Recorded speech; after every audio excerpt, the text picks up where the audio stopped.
think that looks like Okay, we're live. Okay, today we're going to talk about avoiding deceptive practices. I summarized it on Facebook, said deceptive practices here, because my brain just doesn't work like that. So, the definition of deceptive practice is a representation, omission, or practice that misleads or is likely to mislead the consumer. Misleading and deceptive conduct encompasses anything that intentionally causes a false impression of a property or its features. So in turn, too, you can always have mistakes happen, but it's just the intent behind it. If you say, you go look at a property, you're going to list the property, and they say it's 1,500 square feet. You look online, and it's like, it's, 15. It says 1,500 square feet, and the seller says, no, it's 1,550 or something. That's just a little mistake. It's not being deceptive on it or anything, because your intent wasn't to. But if you, like I got in here on one of them, an example, like on the property data. It's like when you're gathering the information pertaining to the home, such as square footage, acreage, or lot size, the agent knowingly puts that there is more square footage or acreage while knowing it's truly false. So if you go out there and say, oh, this looks like it's 2 acres, and it's actually just 0.5 or something, a half acre or something, if you don't know what you're doing, you're knowingly giving out false information, and you can get in trouble for that. So I got probably 7 or 8 examples of what it is, what an agent could do. There's many more to go through because it's just not in real estate. It's in any type of business that you go to, car lots, builders. Anybody can be deceptive in anything that they do. Does that just involve anybody you have the fiduciary with? Actually, it's both sides. Even if I'm representing the seller of the house, I still have to be truthful to the buyer that comes in. Any consumer that comes to the door. One way that a lot of sellers I'll do this one. One of them that the agent does is when writing up the property description, a lot of people like to get fancy words and stuff. So when writing the description, an agent knowingly puts false information in the description, such as stating the home has been completely remodeled when it's only had a few updates, like carpet replaced or, some paint and stuff like that. That's not completely remodeled. Completely remodeled is you're replacing windows, roof, siding, paint. You're doing a complete remodel. I've seen some of the houses on the MLS that it says, just remodeled. And you go look at it and you're like, man, that's the same 1970 cabinets as in 1972. New floors and paint. What about newly remodeled? What would the time frame of newly be, you think? Newly remodeled, I'd say within so many months, and what they've done to the process of it too. Because just doing updates, they say they updated, put these can lights in, or this LVP flooring and stuff like that. I always try to make sure I put what's been updated. Exactly. Yeah. Get specific with what the updates are. Yeah. That's what I like too, because 9 times out of 10, the buyer's going to ask, how old's the roof? It's 2 months old. We just put it on. How old's the heat pump? Stuff like that. Another thing is incorrect property disclosure. When the seller fills out the property disclosure form and does not disclose known problems with the property or does not complete the form. Not disclosing water damage. We learned that with Andrew in the insurance class. Even if, say you have the house 5 years ago, you had water damage and you repaired it. They stated that on the insurance stuff that you'd still be liable for that, for not disclosing that there's water damage in there. And a case that just happened, I was actually out here talking to Karen about that, and Matt was talking to one of his buyers that just closed on a home, and there was water seeping into the basement, and the seller said that they fixed it and put this system in. This is some kind of type of system that they had put in, but come to find out, they still had a warranty from Safeway. What flooded again? So the people called Safeway. Safeway comes down there and they go, well, we told him this system wouldn't work. This is what we told him he needed to do. And he figured, I can do this and get away with it. So now that guy's going to be in, that seller's going to either have to fix the problem and put that system in that he should have already went ahead and done, or he's going to be up in a lawsuit. So anytime on the property disclosure too, let the sellers fill it out. Don't ever fill it out for them, because then that puts you liable. So if you fill it in correctly, then something happens, sellers say, well, Molly, she filled it out, I didn't do it. Then you're going to be the one in court. And I'll be sitting there beside you too, probably. Another thing is misleading advertising. This one you see a lot. Agents, agent doesn't have accurate information or photos pertaining to the property, and they use colorful words to make the property look or sound more attractive than it is. How many times we went into a house, especially like me and Dustin and Alexa, back probably 3 or 4 years ago, you go in Bristol, there was a certain person there that would have a house. You would come in, and on the photos, they would look like nice floors. You'd go in, and those floors had not been touched. Somebody photoshopped them. They used to give a disclaimer before I showed any of those listings. Yes. I would be like, this house isn't going to look like this when we get there. Yep. Just so you know. I always did that. When it come to that one agent's listings, I'd always say, okay, now I guarantee you the floors don't look like this, or the paint's not going to be that bright. It's going to look different, because they photoshopped it. And I seen some that we went and there was those big electrical lines out back, and in the photos they were gone. So you have to watch that too. And I read too on one of the websites, real estate websites, that they're worried about the virtual staging, because they showed one that it looked how the house really looked, and then they did virtual staging, which was fine with the furniture, but they changed the paint and everything on the walls, so that didn't give a realistic image of what the house really was. They were saying putting the furniture was fine because they give your mind an example of, hey, this is how furniture would look in this room. Does it look too small, too big, stuff like that, while looking online. But when it changed the colors, that was being deceptive there, because they were like yellow and they looked as white as these walls did. So another one would be misleading sellers. And I've heard this happen a couple times. An agent wants to buy for sale by owner, but they don't let the agent know don't let the seller know that they're an agent. They didn't disclose that they were an agent. And then another one is agents writing offers for family members and not disclosing that the buyer is a family member. I had that happen in Mountain City probably 3 years ago, something like that, 2-3 years ago.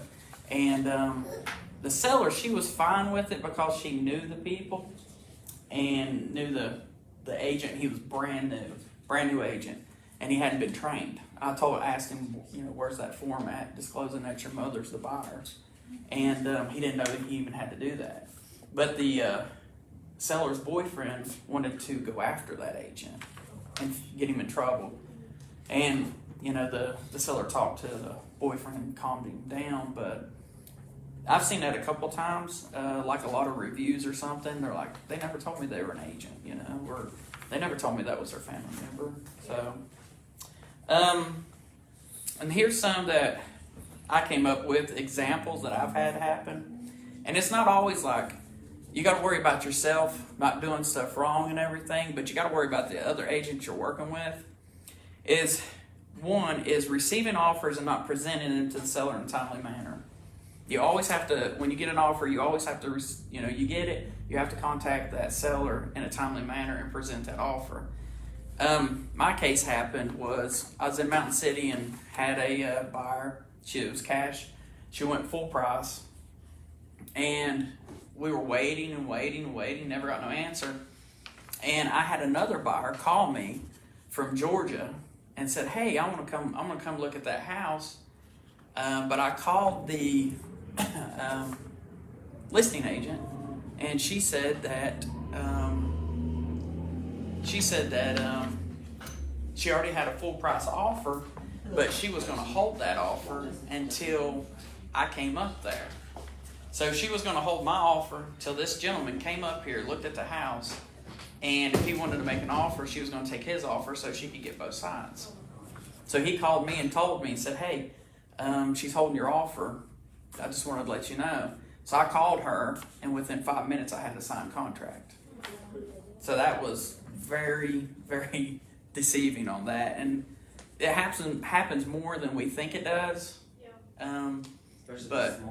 Especially in the small towns. Because if it's the good old buddy system, they think they can get away with it. But the past couple of years where the market's been so busy and more of us agents here in Johnson City are going to these smaller towns, they're starting to get, a little worried about it because they're very standoffish for one.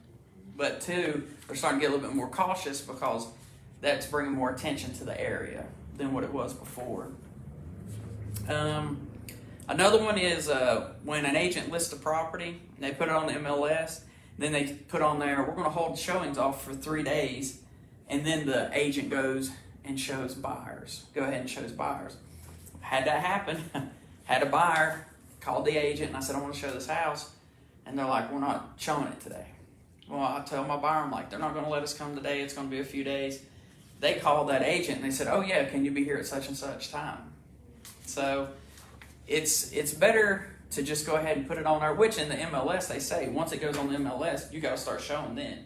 You have to allow, if you're going to put it on the MLS, you have to allow other agents, access to that property. Here's one, it was a good example, was calling for sale by owners to look at the property saying you have a buyer in which you don't have a buyer at all.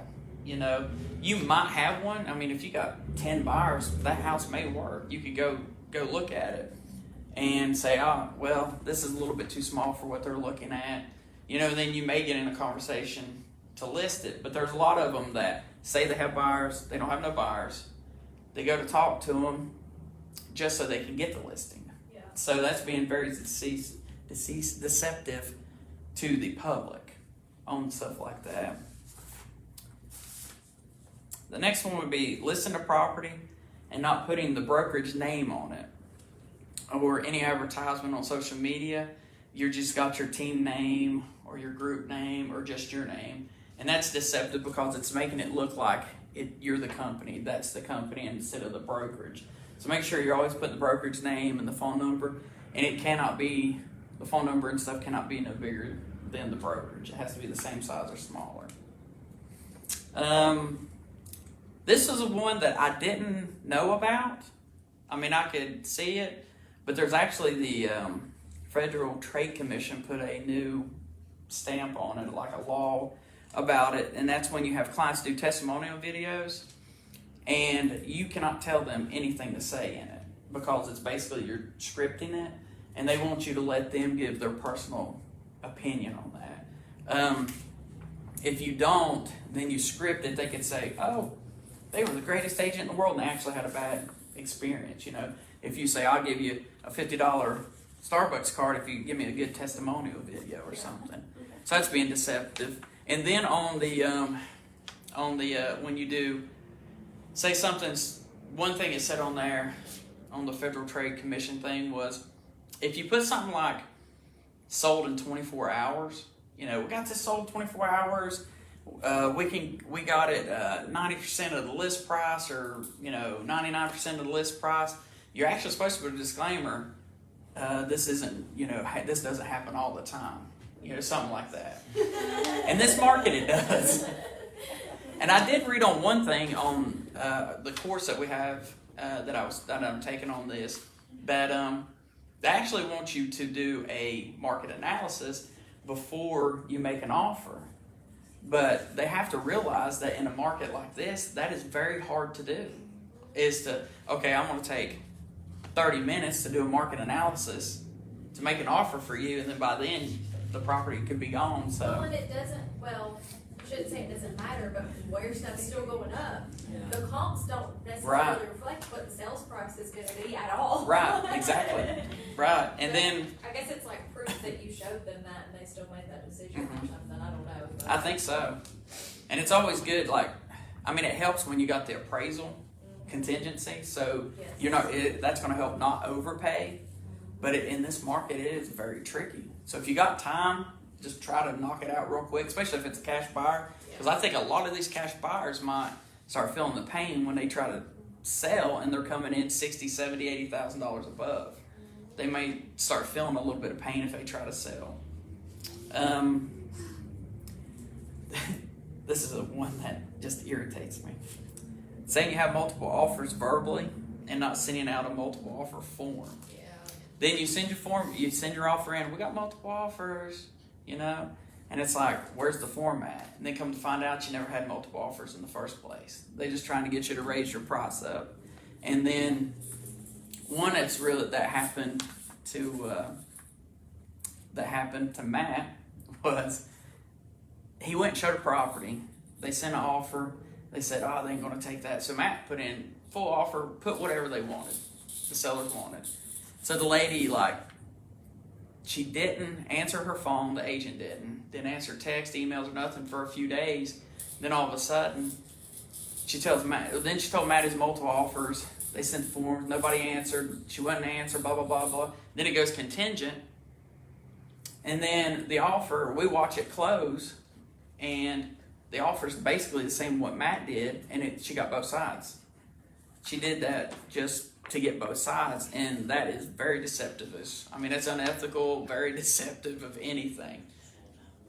So you can't, and that's another small town thing that happened. So, let's see, here's one. Using the gimmick of, if I don't sell your home, I will buy it.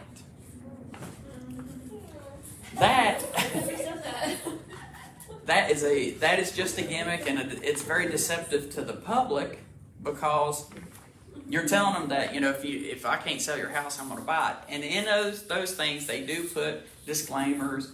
We got to agree on a price. It's got, it's going to be, 30% off the market value and everything. But most of the people that are getting those people to sell their house are thinking, this house is sold. If he can't sell it, he's buying this house, or she's buying this house. And they don't, because there's no agent that can afford to buy every house that they list that don't sell. So to come to the conclusion of everything, essentially, if you're doing something, or you see something, or feel like when you're doing a transaction, doing a listing or anything, and it just doesn't feel right, then don't do it. Because your gut's going to tell you a bunch that you're doing something wrong.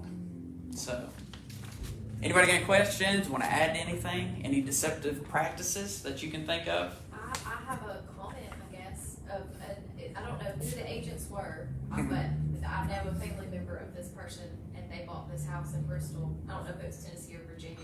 Apparently, the listing agent was very, hardcore about advertising that there was hardwood floors under the carpets in this house. They closed on the house, they ripped the carpet up, no hardwood floors. So they turned around and they sued the listing agent, and they won, it wasn't a ton, but it was probably more than her commission was the price of putting down hardwood floors in the whole house. Was this a couple years ago? Probably. I remember. I know exactly who that was, and I know exactly what happened there. It was actually. It probably was a couple. Yeah, it's about 2 or 3 years ago, because that agent was in her 90s. Oh my gosh. She was in her 90s, and the owner told her. Yeah, the owner told her, but she didn't verify. Right, she did not verify. Yeah. She didn't. They said, "Oh, there's hardwood floors under there." And she's like, "Okay," because it happened at a place that I associated with one time, and when I left, that's what was happening. And she eventually, the brokerage eventually made her quit. Eventually made her retire. They basically made her retire because she's just at that point where she just couldn't do it. Yeah. So they made her stop doing real estate. But she was easily 90 or 91 years old. And I'm like, I'm 90 years old? I'm probably going to be in some nursing home, so. Lord. This house is worth $3,500. So, I'll buy it. but I always, like, if somebody asks me if there's hardwood floors, if there's vents in the floor, I just pull I'll the check. vent up Yep. and let them look. You know, I'll say, does this look like hardwood floors to you? Yeah. You know, so if they say anything or anything like that, but Yep. it's crazy. What about pre-marketing? Oh yeah.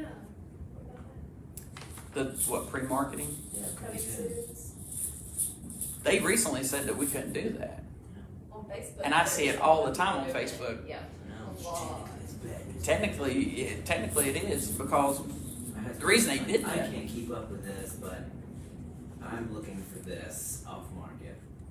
Also, can we?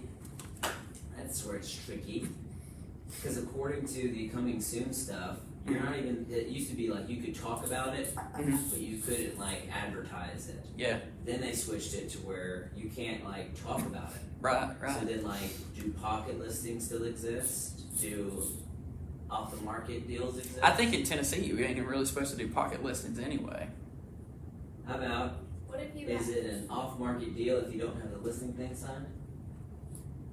If you just know a friend of a friend that needs No, to like sell you're a talking house. to them, you're like, I'm Right. thinking about selling at this price, but you don't have anything signed yet.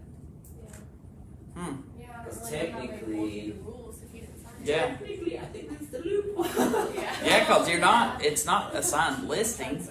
So you're not pre-listing, yeah. You know, I have nothing like that. I'm trying to, so. I No. think What do you? that's- How do you write the contract and agree on a commission in that situation? Do you just do like the compensation agreement, but that's between? Two realtors. I've run. So what you could do is a one-time showing. showing. Yeah. Would be a one-time showing Because agreement. like I have a couple in Bristol, they don't want to list their house, but they're open to sell it. So Yeah. like. Yeah. If you know somebody that's looking, Yeah. But they Yeah, won't, that would like, be- They won't just jump right in and I keep telling them, I'm like, we'll get more offers and more money if we just put it on the market, right? Yeah. But. So technically, it would just be basically for sale by owner. Yeah. You would just do the one-time showing agreement and stuff like that. Yeah. Yeah. Right. And even if it's another agent, like I'll see somebody post, like, I'm looking for this. Right. Yeah, anybody have anything off market? Yeah. Mhm. Good, it's gonna come soon here. I'm like, dude, Trek, I'm kidding. I know. That's one thing. I mean, that's one thing about Southwest Virginia. They monitor stuff. Yeah. I mean, they're like hardcore about it. I see a little bit more lax on this end, especially when you see social media coming soon, coming soon, coming soon, and I'm like, And all the NETAR people are on Facebook. well, I'm like, we're not supposed to be doing that anymore, Well, you and all know? these signs even close to our Oh, yeah. office that That's don't something have the too. broker's name on Oh it. yeah. You gotta watch putting signs out and just putting your name and says your big affiliated picture. broker, and it doesn't have the brokerage name or anything for It's not on advertising. anything that's for sale. Like, you can't just go put it in the CVS parking lot. Right. But what is the I'm reason a realtor. for not doing coming soons?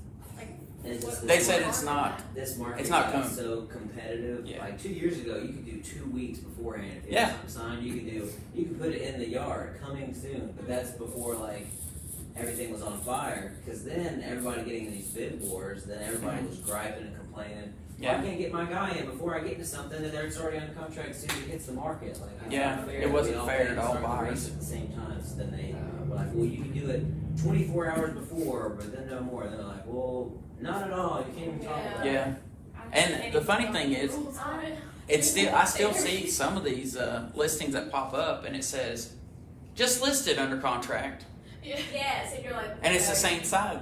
It's the sa- and it's Yeah. they're not listening to I any did of kind it. of like the MLS status of coming soon because that way you Yes. you had a couple days I like to that, plan yes. out your showing instead of Yeah. having to drop everything and run to where did you have to run It's those? under contract. Newport. Newport. Yeah, It was majestic drive by the way. Majestic. yeah. There's a lot of things that it's Anyways. tricky, Well, especially now. Buyers are getting more. How would you put it? They're more vigilant about what's going on because they feel like they're getting ripped off. That agent already had a buyer. They're stressed because there's not enough inventory. And I've noticed in the past, since 2020, it's changed a lot of realtors, how they work. Some of them that I thought, they wouldn't do anything like that, and they're starting to do shady stuff just to get the deal. Would it be considered deceptive when the seller's agent has multiple offers and they tell certain buyer's agents where to come in, sort of, like they don't Technically- actually tell you where, but they say, like they'll Technically, come back to you and Yeah. say, if you'll raise yours a little bit higher, but they don't tell everybody. it's not really you're not supposed to do that. I've had people say Because you're supposed to it's supposed to be even playing field, Mhm. and then we actually somebody I think it might have been Mike or Callie one had a deal going as multiple offers. They sent all what the offers were, emailed it to her, said this is what I have, and you're not supposed to do that because it's all confidential. Yeah. Yeah. She could see the deal. So it's not giving so if you got 10 offers and they send it to 9 other ones doesn't have a chance to even raise their offer. Yeah, I was gonna say, technically, I think with the seller's permission, you can disclose the offer Yeah. amounts, but that's where it gets shady, Mhm. because if you only disclose it to one, and not the Yeah. rest of them, Then and you're then if you're disclosing it to everybody, it's just it's just whatever. nuts. Yeah. Like, everybody's gonna bid like Yeah. $50 over or Yeah. something. Yeah, But it wouldn't be fair to tell one buyer's agent and another one. exactly. And another thing too, I just thought it just clicked in my brain when you said that was like if you're going, somebody needs to sell something and you're like you go in to make an offer and you don't tell them what the market value is. Like you go in and say, I'll list your house, but I'd like to buy it first. I'll give you $130, but you don't say I can sell it for $175. That's deceptive. There's a company in Abingdon that formed a company, so they knew when these older people were selling their farms, they were auctioning it off, but nobody knew that this company was formed and these people would be out in the audience. They would bid and get the land. Then they were dividing the land up in subdivisions and making millions off of it, buying it for about $200,000, and they'd make $2 or $3 million off of it. Because they had their own bidders. They had It it was them. It was them. They It was had the their own- agents out there bidding and Plan, buying this, yeah. but they were putting it under a company. Yeah. So that's very deceptive. That is kind of clever that they thought of that. It's very deceptive. Good company. Okay. Shit. Note to watch Molly. Make sure Molly takes a course. But it's simple to get caught up in it too. Certain agents that recently got in trouble and had to shut their whole thing down. I mean, I talked to the dude numerous times and seemed like a good guy, but I think he just got caught up in the system and Well, there was the one that Let was greed. making contracts in Bristol. Yeah, that was the one that dude was She trying had a to. fake company too. she had a fake company. Yeah. Well, there was And- another one that was in Abingdon, and then they were branching into Tennessee. Yes. That guy. Yeah, it was him. I remember that one too. That was another one. That was They crazy. made a fake title company, and we're having like the stuff being wired to them and stuff. And they're like, "Oh, it's still pending," and they would like slip away. Money, greed. I'd be too scared. Yeah. Yeah. That's what I'm saying. You get caught. Like, how are you gonna be like, "Oh yeah, so I wired you 200,000." You're just like, "Here's the house." And then everybody walks away, and then the seller's like, "So when is he gonna hit?" "Oh, in 14 business Right. days." And then you're still there at the office. Yeah. Unless you like quit and move, but they're gonna be like, "Oh, hey guy, it never closed." I'd get too Yeah. nervous and start crying. Yeah. Like, so what Yeah. happened? You guys told me. I'm so sorry. Lamborghini. I'm so sorry. You can have it back. Yeah. Okay, I guess that's it. So if All you right, thanks, Joe. have any questions, just call me. And any time before you do advertising, send it to me. I'll make sure you're not deceptive. Thanks,